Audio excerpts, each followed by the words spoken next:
This is my existing pantry. It is deep and it has a lot of shelves, but it's hard to find things that are buried in the back. So we are creating a new pantry right around the corner that's going to be shallower than that pantry, deep enough to fit a cereal box. So this shelf pantry is going to hold breakfast, baking, and cookbooks. Can't wait. We built our pantry with adjustable shelves to meet our changing needs. To accomplish this, we used pegboard to use as a guide to drill the holes for the shelf pins.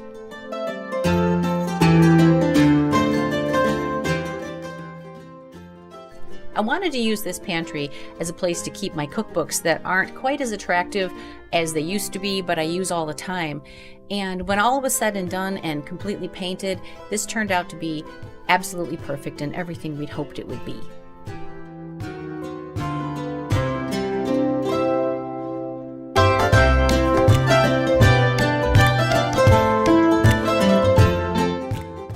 The existing pantry still needed some work, so to make that more accessible, we added some pull-out shelves. They help us get to all the items in the back that are hard to reach.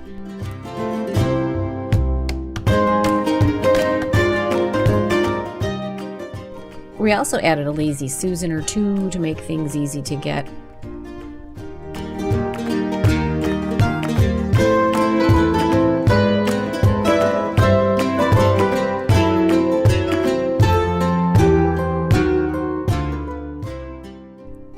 We used all of our existing cabinets as a way of saving money. Some of them required some modification for the new wonderful gadgets that we put in, and one of the favorites is these pull-out drawers. They make getting heavy objects from the back so much easier. Crock pots, cast iron, they were wonderful.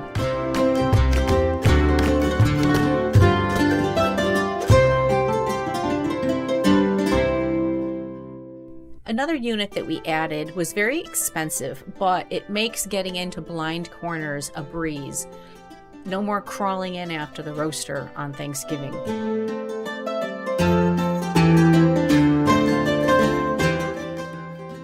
We had 2 blind corners in our kitchen, and we found that this one wasn't as user-friendly as we'd hoped, so we used a different system in the other corner.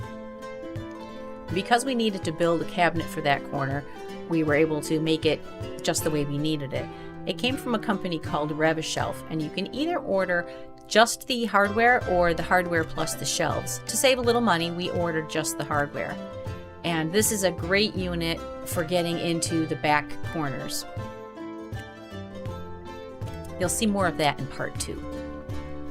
As another way of saving money, we ordered our drawer boxes unassembled, so we just had to put together with glue.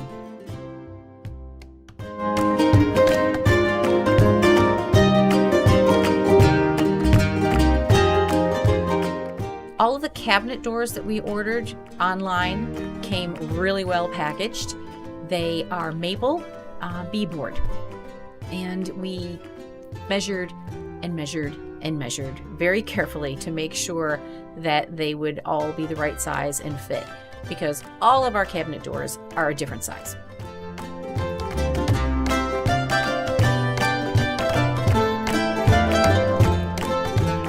Checked them all to make sure everything was going to fit, and then began painting.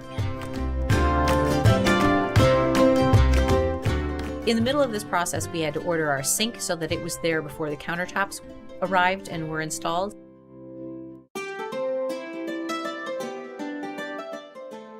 More of that in part 2.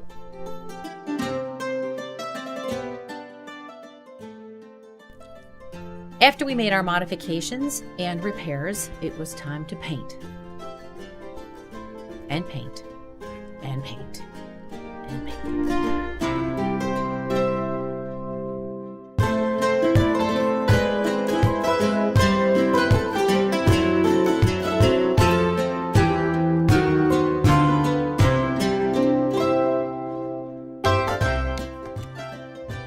As a little treat along the way in this remodeling project, we bought new dishes. It had been a long time. What I did is ordered several different dinner plates and bowls from Crate & Barrel, and then we tried them out for a while to see what style we really liked. It's kind of a big decision. You want to make sure you're going to like what you get. When I finally made my decision and we ordered the whole set, the box that came from Crate & Barrel was just amazing. Everything was meticulously wrapped so very carefully. Nothing was broken, nothing was chipped. Everything turned out really well. We ended up ordering a set called Verge with a few mix and match of a different set called Bennett. Part 2 will show you the rest of the story.